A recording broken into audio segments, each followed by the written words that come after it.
ഇന്ന് super taste ആയിട്ടുള്ള വെണ്ടയ്ക്ക പുളിങ്കറിയുടെ റെസിപ്പിയുമായിട്ടാണ് കേട്ടോ ഞാൻ വന്നിരിക്കുന്നത്. ഇത് പാലക്കാട് ജില്ലയുടെ ഒരു സ്പെഷ്യൽ റെസിപ്പിയാണ്. എല്ലാവരും ഇതൊന്ന് ട്രൈ ചെയ്ത് നോക്കണം. ഇതെങ്ങനെയാണ് തയ്യാറാക്കുന്നതെന്ന് നമുക്ക് നോക്കാം. അതുപോലെ തന്നെ ഇതുവരെ എൻ്റെ ചാനൽ സബ്സ്ക്രൈബ് ചെയ്യാത്തവരാണെങ്കിൽ സബ്സ്ക്രൈബ് ചെയ്യാൻ മറക്കരുത്. നിങ്ങളുടെ നിർദ്ദേശങ്ങളൊക്കെ കമൻ്റായിട്ട് രേഖപ്പെടുത്താനും മറക്കരുത്. അപ്പോൾ നമുക്ക് വീഡിയോയിലേക്ക് പോവാം. ഒരു പാലക്കാടൻ സ്പെഷ്യൽ പുളിങ്കറിയുടെ റെസിപ്പിയുമായിട്ടാണ് ഞാൻ വന്നിരിക്കുന്നത് കേട്ടോ.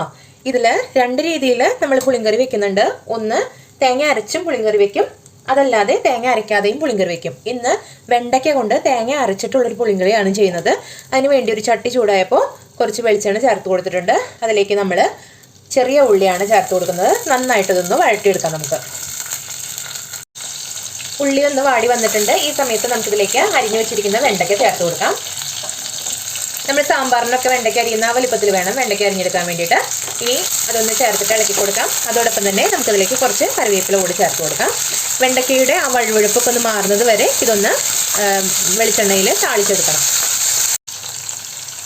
പാലക്കാട്ടുകാർ സാധാരണ സാമ്പാറിനേക്കാളും അവർക്ക് താല്പര്യം ഈ പുളിങ്കറിയാണ്. ശരിക്കും പറഞ്ഞാൽ പാലക്കാട്ടുകാരുടെ ഈ പച്ചക്കറി വിഭവങ്ങളൊക്കെ നല്ല രുചിയാണ്.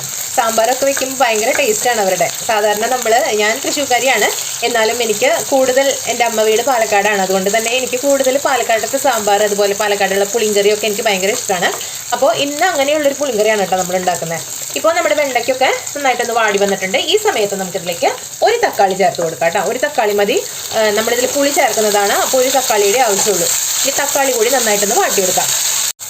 ഇപ്പം നമ്മുടെ തക്കാളിയും വാടി വന്നിട്ടുണ്ട്. ഈ സമയത്ത് നമുക്കിതിലേക്ക് പൊടികൾ ചേർത്ത് കൊടുക്കാം. ഒരു 1/4 ടീസ്പൂണോളം മഞ്ഞൾപ്പൊടി ചേർക്കുന്നുണ്ട്. 2 ടേബിൾ സ്പൂണോളം മല്ലിപ്പൊടി ചേർക്കുന്നുണ്ട്. ഇതിൽ മല്ലിപ്പൊടിയാണ് നമുക്ക് കൂടുതൽ വേണ്ടത് കേട്ടോ. മുളകിനേക്കാളും മല്ലിയാണ് കൂടുതൽ. 2 ടേബിൾ സ്പൂൺ ചേർത്തിട്ടുണ്ട് മല്ലിപ്പൊടി. അതുപോലെ തന്നെ 1 ടേബിൾ സ്പൂൺ മുളക് പൊടി ചേർത്ത് കൊടുക്കാം. ഇതിന് നന്നായിട്ട് നമുക്കൊന്ന് പച്ചമണം മാറുന്നത് വരെ ഒന്ന് ഇളക്കി യോജിപ്പിച്ച് കൊടുക്കാം.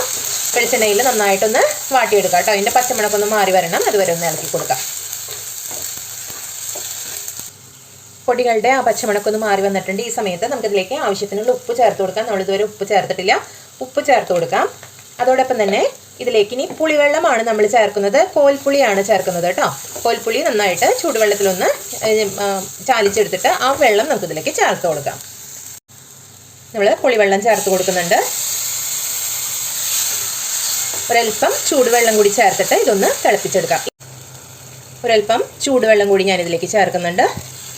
ഇനി ഇതൊന്ന് തിളച്ച് വരുന്ന സമയം കൊണ്ട് നമുക്കിതിലേക്കുള്ള അരപ്പ് തയ്യാറാക്കിയെടുക്കാം. ഒരു മിക്സിയുടെ ജാറിലേക്ക് കുറച്ച് നാളികേരം എടുക്കുന്നുണ്ട്. നാളികേരം മാത്രമാണ് ഇവിടെ അരച്ചെടുക്കുന്നത്. നാളികേരം നല്ല പേസ്റ്റ് പോലെ നമുക്ക് അരച്ചെടുക്കാം.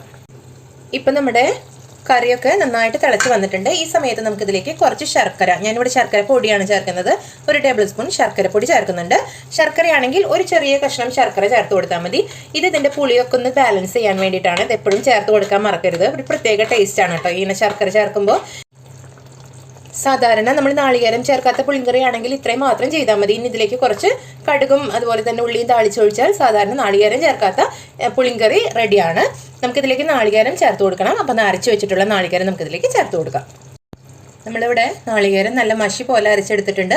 ആ നാളികേരം നമുക്ക് ഈ കറിയിലേക്ക് ചേർത്ത് കൊടുത്ത് നന്നായിട്ടൊന്ന് ഇളക്കി യോജിപ്പിച്ച് കൊടുക്കാം. ഇതൊന്ന് നന്നായി തിളച്ച് വരുന്ന സമയത്ത് നമുക്ക് ഗ്യാസ് ഓഫ് ചെയ്യാൻ നമ്മുടെ പുളിങ്കറി റെഡിയാണ്. അവസാനം ഇതിലേക്കൊന്ന് താളിച്ച് ഒഴിച്ചിട്ടുണ്ടെങ്കിൽ നല്ല സൂപ്പർ ടേസ്റ്റി പുളിങ്കറിയാണ് കേട്ടോ ഇവിടെ തയ്യാറായിട്ടുള്ളത്. എല്ലാവരും ട്രൈ ചെയ്ത് നോക്കണം. നല്ല ടേസ്റ്റാണ് കേട്ടോ ഈ പുളിങ്കറിക്ക്. സാമ്പാറിനേക്കാൾ ഒരു പ്രത്യേക രുചിയാണ് ഈ പുളിങ്കറിക്ക്. ഇതൊന്ന് ട്രൈ ചെയ്ത് നോക്കാൻ മറക്കരുത് കേട്ടോ. ഇതുവരെ വെച്ച് നോക്കിയിട്ടില്ലെങ്കിൽ ഒന്ന് ചെയ്ത് നോക്കണേ. കറിയിലേക്ക് താളിപ്പ് ചേർക്കുന്നതിന് വേണ്ടിയിട്ട് ഇതാ ഒരു കടായി അടുപ്പത്തേക്ക് വെച്ച് കൊടുത്തിട്ടുണ്ട്. കടായി ചൂടായപ്പോൾ ആവശ്യത്തിന് വെളിച്ചെണ്ണ ചേർത്ത് കൊടുത്തിട്ടുണ്ട്. അതിലേക്ക് ഇനി നമുക്ക് കുറച്ച് കടുകാണ് ചേർത്ത് കൊടുക്കാനുള്ളത്. വെളിച്ചെണ്ണ ഒന്ന് ചൂടായി വരുന്ന സമയത്ത് നമുക്കതിലേക്ക് കുറച്ച് കടുക് ചേർത്ത് കൊടുക്കാം. അതോടൊപ്പം തന്നെ ഒരു 3-4 പച്ചമുളകാണ് ചേർത്ത് കൊടുക്കുന്നത്. ഇനി ഇതിലേക്ക് അരിഞ്ഞു വെച്ചിരിക്കുന്ന ചെറിയ ഉള്ളി ചേർത്ത് കൊടുക്കാം. അതോടൊപ്പം തന്നെ കുറച്ച് കറിവേപ്പിലയും ചേർക്കാം. ഇതിനൊന്ന് താളിച്ചിട്ട് നമുക്ക് കറിയിലേക്ക് ചേർത്ത് കൊടുക്കണം. ഇപ്പം നമ്മുടെ താളിപ്പ് ഏകദേശം ഇവിടെ റെഡി ആയിട്ടുണ്ട്. ഇനി ഇത് നമുക്ക് കറിയിലേക്ക് ചേർത്ത് കൊടുക്കാം. കറിയിലേക്ക് താളിപ്പ് ചേർത്ത് കൊടുക്കാം. ഇതോടുകൂടി നമ്മുടെ വെണ്ടയ്ക്ക പുളിങ്കറി ഇവിടെ സൂപ്പർ ടേസ്റ്റുള്ള വെണ്ടയ്ക്ക പുളിങ്കറി എന്ന് തന്നെ പറയാം. എല്ലാവരും ഒന്ന് ട്രൈ ചെയ്ത് നോക്കണം കേട്ടോ. അത്രയും രുചിയാണ് ഇതിന്. ഇവിടെ റെഡി ആയിട്ടുണ്ട്. അപ്പോൾ ഇതുപോലുള്ള ഈസി റെസിപ്പികളുമായിട്ട്, ഈസി എന്ന് മാത്രമല്ല കേട്ടോ, ഇത് നമുക്ക് ഉണ്ടാക്കാൻ വളരെ എളുപ്പമാണെന്ന് മാത്രമല്ല അത്രയും തന്നെ രുചികരവുമാണ്.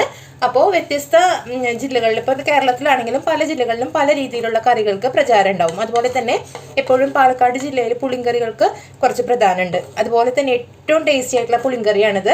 എല്ലാവരും ഇതൊന്ന് ട്രൈ ചെയ്ത് നോക്കണം. വളരെ എളുപ്പത്തിൽ തയ്യാറാക്കാൻ പറ്റുന്നതാണ്. ഇതുപോലുള്ള ഈസി റെസിപ്പികളുമായിട്ട് അടുത്ത ദിവസം വീണ്ടും കാണാം. അതുവരേക്കും ബൈ ബൈ.